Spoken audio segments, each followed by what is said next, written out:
Dungeons & Dragons. Mainstreamed, homogenized, generic, memed across all of its editions for various reasons. If you're not kind of tired of Matt Mercer, the best thing about D&D might be the Mighty Nine. But even if you are very tired of him, that won't outweigh the best thing about the Mighty Nine being Jester Lavore, or Not the Goblin if you are truly a man of culture. When it comes to TTRPG night, which happens at my house once every 10 years, during the Blood Moon ritual of Cathuz Al Ghul, there are armloads, truckloads perhaps even, of games that I would rather play, but a handful of TRPGs that I would rather play. And when it comes to goblins, well, goblins have more fun. Or so says Goblin Co. I have featured Dungeon Degenerates' Lowlife during a recent Kickstarter video, but I wanted to do a little bit more of a deep dive on this upcoming TTRPG, primarily because the most recent email informational newsletter bit sent out about it included the detail that this will come with something called Doomed Life. And Doomed Life is a separate book, I believe. That is a way to integrate roleplay into your Dungeon Degenerates Hand of Doom game. Now we're going to be bouncing all over the place in this video, but it's all going to have to do with Hand of Doom and Low Life, and we're going to focus on this Dungeon Degenerate property. I don't have anything physical around me except for Hand of Doom, which isn't going to make a physical appearance in this video. And I do not normally do this, but there's enough materials here to really dive in, and given that this body of work is somewhat dependent on maybe not the knowledge that Hand of Doom exists, but on the audience that this brand has already built, and of course the audience already knows that Hand of Doom exists, we have a lot to correlate with what we do already have and what we do already know. So let's dive in. I'm Ash, this is Ash Quest, and I want to welcome you home, brave heroes. I also want to thank early, right now, the creators of Low Life and Dungeon Degenerates for featuring my unboxing video of Hand of Doom in this same email. That was quite wonderful of them. Thank you so much for doing that. And it would be remiss of me not to mention that if you join the Dungeon Degenerates Discord, there is a 20% off discount lurking on there in the general channel. Now, as of this exact moment, I don't know what the details of that are. I don't know about the availability, but if you're one of the many gamers that I know that has Discord, it would be worth checking out, so go check that out. Go watch my unboxing of Hand of Doom if you'd like to know more about the board game, which is what I kind of call a quest-taking game. Some people call it an overworld, open world game. I would compare this game to the likes of the World of Warcraft board game, to Runebound, and if we're going much farther back to, well, the bones of it might be actually in Key to the Kingdom, and maybe to a possibly well-known, more contemporary example, Arkham Horror. What drew me to this is it's only had very glowing positive reviews that I've seen, at least from the people that I have within my sphere. People who have like-mindedness when it comes to taste in board games, adventure games, fantasy, and the like. My circle says Dungeon Degenerates fun, so I have to believe Dungeon Degenerates fun. And I actually am really drawn to this art style, and I really, really like it. I know that it's not everybody's cup of tea or cup of acid vomit, but I really wanted to draw attention to Doomed Life because more than anything, this looks like the closest attempt that I have seen, and I really welcome the comments below for this. And I beg you, if you have knowledge, let me know of any instances of this at all. This is the closest thing that I have seen to the roleplay book and the advanced rules book that come with Warhammer Quest's 1995 release. And I put that on a very, very high pedestal because nothing that I have seen comes even close to developing a dungeon crawler and then including in that base game an official advanced rules book that is completely separate from the simple rules, the normal rules of play, and then an RPG supplement on top of that to really take that dungeon crawler and completely stretch it into a still somewhat guided, still somewhat limited on rails, perhaps, TTRPG that utilizes everything that's in the box. I think that is a beautiful and perfect, just mathematically, objectively glorious idea. I think it takes genius minds working in collaboration with forbidden technology and arcane magic to pull off, and it remains one of the greatest accomplishments in the dungeon crawling board game scene to this day. No matter what you think about Warhammer Quest as a dungeon crawler, those supplements make it into something extremely special. So to have this be released as a TTRPG and have the supplement called Lowlife, which will now allow you to apply this game to your Hand of Doom board game, which up to this point would be more of a afterthought, like, oh, I guess we could use the map as a reference. Nope, this is actually going to take the TTRPG rulings and apply it to your Hand of Doom. So you can just play Hand of Doom, but play it with this TTRPG rule set. Okay, so I've shilled that enough. I think it's worth noting that Hand of Doom is not a dungeon crawler. It is more of this overland board, and you have all of these regions, and you have threat levels in each region, and your outlaws, as they are, have to travel across this. It's not really grim dark. In fact, the creator has mentioned in so many ways that they're not going for this bleak, grim dark. It is more acid vomit, which is a term that I used earlier, but that is actually a phrase that is used to describe this art style, this game, this theming by the creator. So some details about the crowdfund. It has, as of this exact second, received $55,591 worth of pledges. The goal was $36,000, so it looks like this is going to come to life no matter what. But there are 13 days to go, and I'm pretty sure I'm posting this video today, so there will still be 13 days to go. You have plenty of time to study this meticulously and see if this is going to be for you. I think that this would be for me. I think that I would love to play Doom's Life in particular using the Hand of Doom game, but I would not be above reading through the rules and creating a character for Lowlife specifically.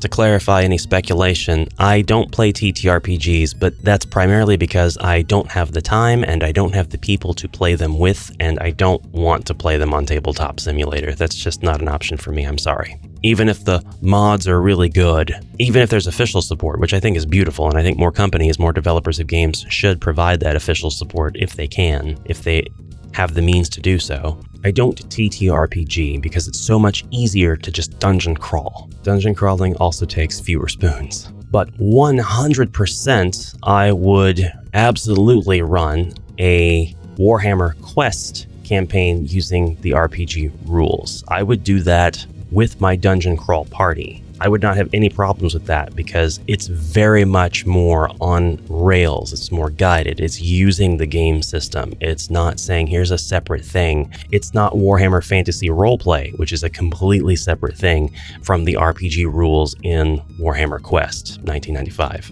And that's what I think draws me in about this the most. Okay, I almost circled back to that and I said I was done talking about it. We're going to move on to something else. So per the creators here, Lowlife breaks the mold because it's a radical departure from the clean, muted aesthetic of so many tabletop games. While most RPGs use their graphics as window dressing, the eye-melting weirdo art style of Lowlife and the broader Dungeon Degenerates world is baked into the mechanics. Lowlife also leaves behind the tired tropes of grimdark, instead turning up the volume and introducing you to acid vomit. It's less all hope is lost and more everything is insane, so let's get crazy. The visual overload reinforces the disorienting high-stakes chaos of Bodengard. Unlike the rote, polished high fantasy look of the biggest contenders, Lowlife leans into the seedy honesty of the underground, making the world feel dangerous and unpredictable before you even roll a die. In Lowlife, you start as criminal degenerates, scum on the run, ex-cons on the lookout for the law. This is not unlike, actually, the Hand of Doom setting and the premise for Hand of Doom in its entirety. Lowlife emphasizes survival over glory. You are fighting society, the environment, and your own physical decay, not just monsters. This is Sean again. I dredged up a lived-in universe that I've been working on for over 30 years. Bodengard is an active antagonist, not a static backdrop for player performance. You gain experience for attempting, whether you succeed or fail. You are rewarded for creatively trying to survive. Lowlife pushes for an emergent narrative and is wary of rules bloat. However, it maintains old-school crunch, but applies it to a flexible role-playing network. There is real punk and metal DNA in Lowlife that is missing from most role-playing games and most everything.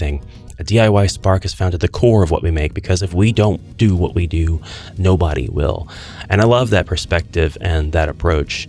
And I love these drawings on the examples given on the game system. You've got what looks to be a very innocent clown just waving hello. You've got what looks to be a strong person. I'm not sure if they are wearing an eye patch. It looks like they are holding a book. And then you've got just this little fellow over here. He kind of looks like a halfling or a goblin. He's got a crazy mustache. He kind of looks like the Royal Higginbottoms guy. I know, I just disrespected him by forgetting his name. Nigel. right? Did I say the Royal Higginbottoms?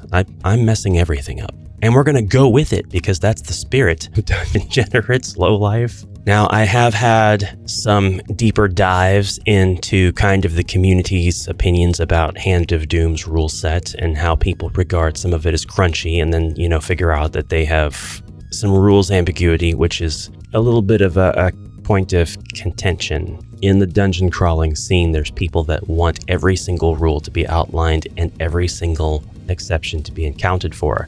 And I kind of disagree with this. I think that that's really the designer's choice. If you designed a game to have ambiguities, then you are giving the power to make decisions to the players. And I don't think there's anything wrong or invalid with that design choice at all, if that's deliberate. I think that there are sometimes rules that are not considered by designers, and that necessitates a sort of need for frequently asked questions. And I think that if these questions are asked enough and the designer comes back with actual rules that they intended to be in the game, those are usually cited.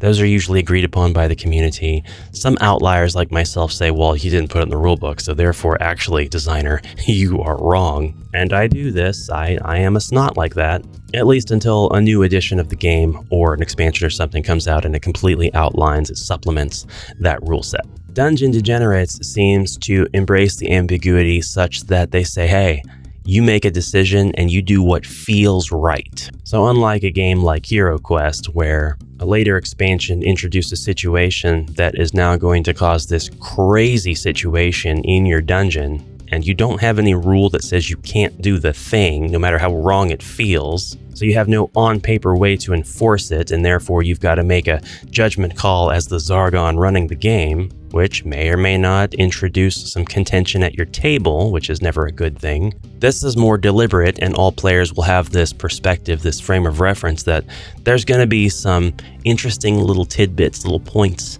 that we come across every so often where there's not a clear answer, and we're just going to have to go with whatever makes the most chaotic sense and provides us with the most fun. And I think that that design convention is going to continue here. I don't in any way, and I just thought that this might be something people think about, I don't in any way think that this is laziness on the side of the developer. I think that it is a deliberate consideration concerning where rules will come together in complex ways depending on your situation and your gameplay and how your flow is at your table. I'm not going to apologize for every game out there that has terrible rules, but I do think that there's definitely merit in saying, you know what, I have created this vast world and there's all this crunch and it shouldn't happen, but use some common sense when you are ruling and try to rule on the side of fun. Let's break out of my headspace and back into the actual reality of the game. We have some points here that explain what makes this different. Meat and morale are one in this role-playing game system. Damage breaks your spirit before it kills your body. Combat is simultaneous, fast, and deadly. Tests revolve around a d20-based roll-low system. The Worst Meister makes common sense rulings, which I really like. Characters are divided into types, determined by your stats. Factions draw the lines. They decide who watches your back and who stabs it. Experimentation grants experience. Try, fail, survive, learn. I like that a lot. You get rewarded even if you get stabbed. What do I get rewarded with? A boot to the head. And one more for Ginny and the Wimp. Your characters are human. Variety is explored in other ways. That's scary. Bend over, Junior. World travel is conducted on an enormous, vivid hex map where the focus is on the journey and discovery rather than getting from point A to point B. Okay, so this game has basically sold me with its art style and its rules conventions, and especially its RPG overlay that is compatible with the Hand of Doom game. But there's a free adventure that you can check out right now called Growth Industry. Look at these amazing characters. Why can't we be the Pigman? Why? Your characters are human. There's a perfectly good Pigman right here. There's a whatever she is. Is she human? It was sausage weather in the Werestrike. The icy bite of Mr. Winter carried on the wind. Farms were bursting with the beginning of the harvest. Pumpkins were expanding. Apples were swollen, ready to pick. Leaves lazily fell to the ground on warm winds. Everything was cast in orange highlights and blue shadows. These comfortable colors disguised the arrival of the unforgiving, dead time of year. excuse me. We have an adventure outline. This is for the Werstmeister's eyes only, so a little bit of spoilers here. We have the beautiful pre-text to the adventure. Then we have the hook and setup, the journey to Pigskin Port, arrival and briefing at Pigskin Port, the Badlands trek and the revelation, infiltration, which is the discharge pipe, the factory climax, and the resolution. This is laid out like most of the Warhammer Fantasy roleplay books that I've seen, which I've seen a grand total of 3, I guess 4 counting the starter pack. It gives you the broad sort of narrative, and then it gives you the stats for the characters that you may or may not encounter along the way. Somebody referenced Plop magazine in my Hand of Doom unboxing, and I realized that I have seen Plop, but I don't know where I have seen it. But yeah, it's very much an informed art style, which is great. I could go on, and I have gone on and on about the art and the stippling and the style and the thick lines and how much I like this and how much it reminds me of Grey Gnome Games and Axebane. Plenty of details for all of the creatures you will encounter, so you can definitely play this adventure today, and you can do so using the Quickstart rules, version 1.2. This is truly a quick start. We have 3 pages, 4 counting the cover. 3 pages of Quickstart rules. So I can go through all of these right here, right now. These are the unplay-tested, unrefined first round of rules. So I guess everything from 1.1 and before was just in-house secret. Consider yourself privileged to look at them, and thank you for helping to bring this monster into creation. So as these are the earliest, rawest versions of the rules, you can be assured they will be refined heavily before release. That's your disclaimer. The core philosophy and game loop: ask, answer, and test. These 3 words were repeated in the crowdfund during an explanation of kind of how the game would flow. You describe your intent with the ask. With the answer, the Werstmeister sets the stakes, the scene, and the difficulty. And the test, you roll a d20. You always want to roll less than or equal to your target number. Natural 1 is a critical success, completely flipping the crits convention on its head. Equal to target number is a half success, and natural 20 is a catastrophic fumble. Finally, there is a job to do for all of those dice that you have brought to TTRPG nights that failed you, that went onto the dice chair with the little dunce cap, that went into dice jail. All of these dice can redeem themselves, finally. Rehabilitated criminals, polyhedrous felons that will now do your exact bidding for this game, or they'll betray you by rolling high, because let's be honest, that's what's going to happen. The 7 attributes are agility, constitution, magic, morale, perception, intelligence, and strength. If you fail a crucial roll, you can spend a luck point to re-roll, follow the same procedure, describe your intent, and the Werstmeister answers by saying how failure becomes far less catastrophic. You've got a psychological makeup, which is defined by your traits, disposition, tendency. Are you avoidant? Are you calculating? Are you hostile? Are you servile? This informs your type, which is Hermit, Vermin Hunter, Acolyte, all the classes probably that you can find in Hand of Doom and its expansions. And I'm going to segue just for a second again here and say the crowdfund is done.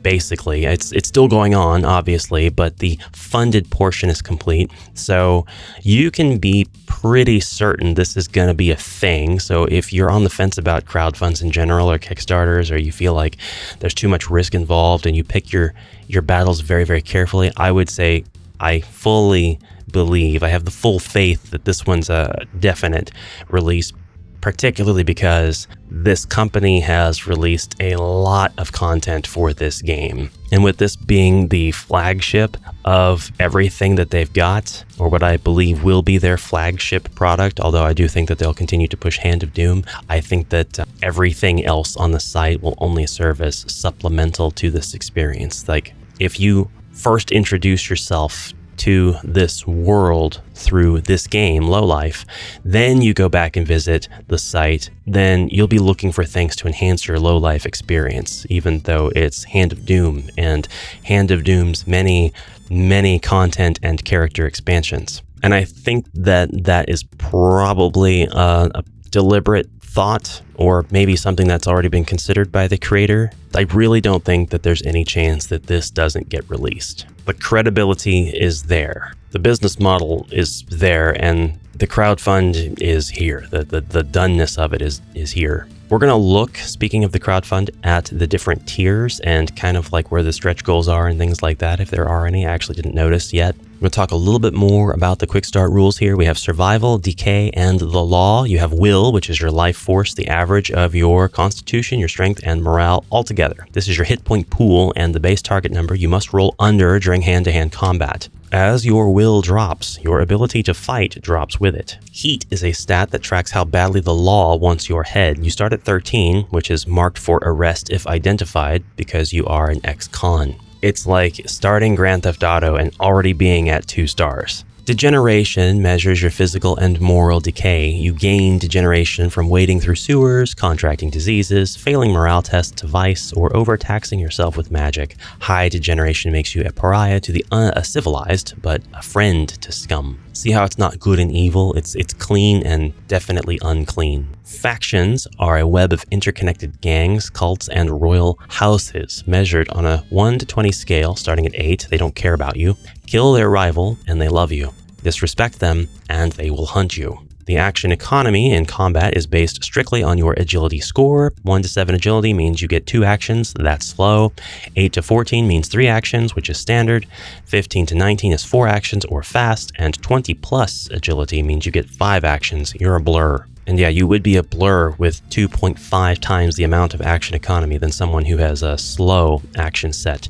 The clash is when fighting hand-to-hand, you roll 2 distinct d20s simultaneously. You are rolling for both you and your opponent, hence why they are distinct. The assault die, roll under or equal to your possibly modified will to deal damage. The pain die, roll over the enemy's modified will to avoid taking damage. If you are about to die, you can permanently burn 50 unspent tallies, experience-wise, to generate an emergency luck point, allowing you and the Werstmeister to rewrite the narrative that was sending you to the grave. This is actually super intuitive. Having a quick start set of rules here, I think, has really helped me, because it's not a lore dump, it's not an info dump, it's not throwing a whole bunch of math on tables at my head, which I really appreciate. I really hope that the quick start rules make an appearance in the final version of the game, in the released version.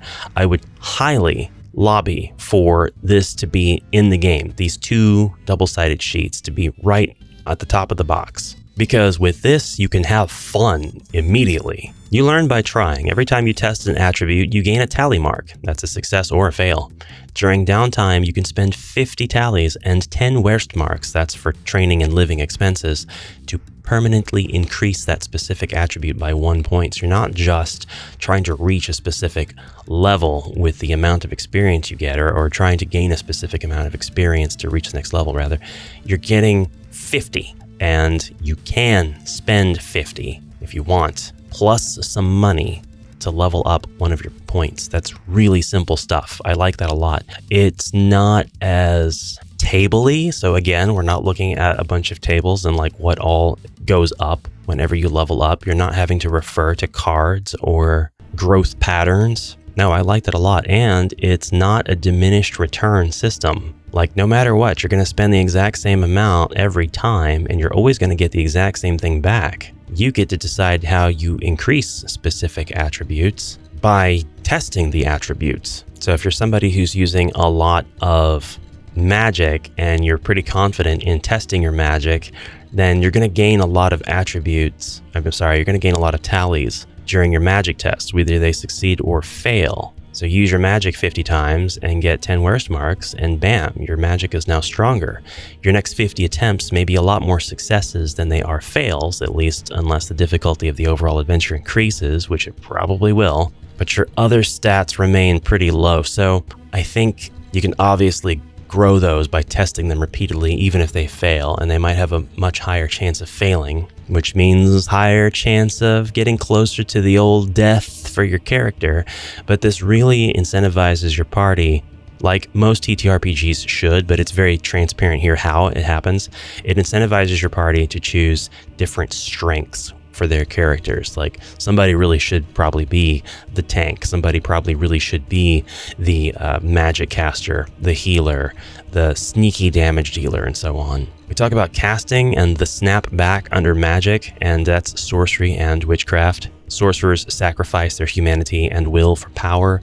Witches channel the natural world. I think that's a really cool distinction to have the two different magic types. Casting takes 2 full combat rounds of uninterrupted concentration. If you are struck, the spell is ruined. You use will. Other statistics can be sacrificed to fuel the intensity of your spell. You do have a chart you consult for the snapback, which is backlash from using magic that can cause physical mutations, localized earthquakes, or ripping a hole in space that summons extra-dimensional horrors directly to your location. Actually love that. It's completely on brand. It's so consistent. Then we have a myriad of stats that make up the supporting cast. The characters that make up everyone that the players don't control, whether they're NPCs or I suppose monsters too. They have their lives and interests and desires that can be opened up or ignored. Just keep in mind that that potential is always there.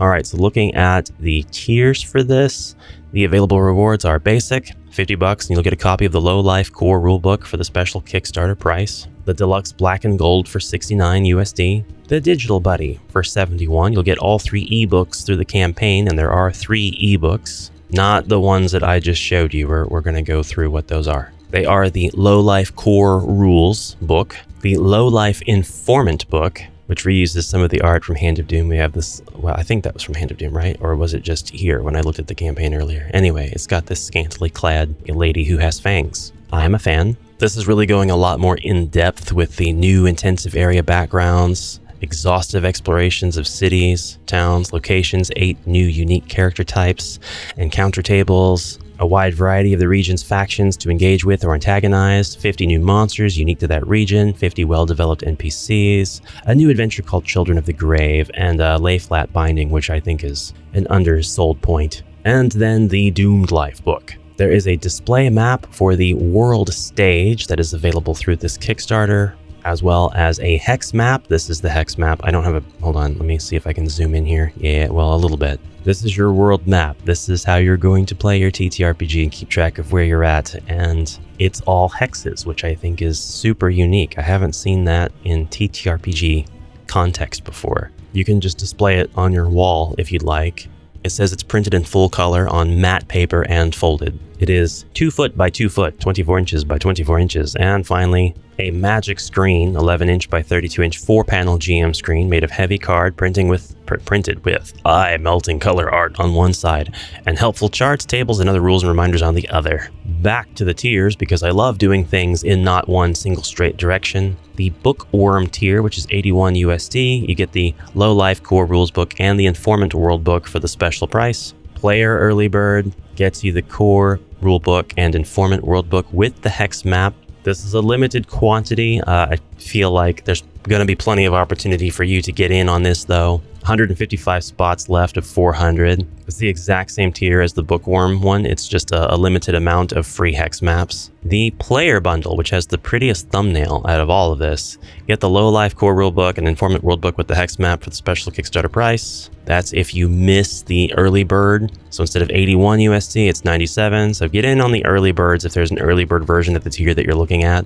Werstmeister is all of the 3 above aforementioned items plus the magic screen. Doomed Life is the Hand of Doom board game and Low Life Core Rulebook and Doomed Life booklet. Then Mega Fan gets you everything except the ebooks and the deluxe edition rulebook. Then I Want It All for $469 gets everything available on this Kickstarter except the standard edition rulebook, so you're going to get the deluxe one. For the special Kickstarter price, it includes the Low Life Black and Gold deluxe edition rulebook, the Informant World book, the hex map, the Magic Dream, Doomed Life World Stage display map, Hand of Doom, the board game, Acid Vomit, all 3 ebooks, and your name printed in the rulebook. That's pretty crazy. So they really are taking opportunities to combine this with Hand of Doom's board game and say, hey, this is part of the experience should you wish to experience it that way. Shopkeeper gets you a full case of the core rulebooks or 20 copies. You're going to have to go to your local game store and tell them, hey, get in on this, get that advanced Shopkeeper. Acid Vomit, by the way, is the art of Sean. I'm not going to butcher his last name. I have to go Google how that's pronounced. The creator of all this has an art book. A special add-on for this campaign is called Brick in the Wall that gets your name inscribed in the core rulebook for everyone to see. Tell the world you were an original supporter of this project by getting your name in the book. $36 for smaller type and $90 for larger. Hey, it's an option. It's in there. And that's more or less the entirety. Risks and challenges, they do mention this is their 14th Kickstarter campaign. And I definitely believe what they say about full transparency and communication with backers based on the totality of their experience in this game in every context. So that's my Lowlife pre-presentation. If I manage to get my hands on a copy of Doomed Life and the Lowlife rulebook, we'll see a revisit to this in the future. Until then, outlaws. Cowardly outlaws? I'm Ash, this has been Ash Quest, and I will see you in the next exciting escape from Vomit Jail. Until then, I hope you have a fantastic rest of your day, and onward for now.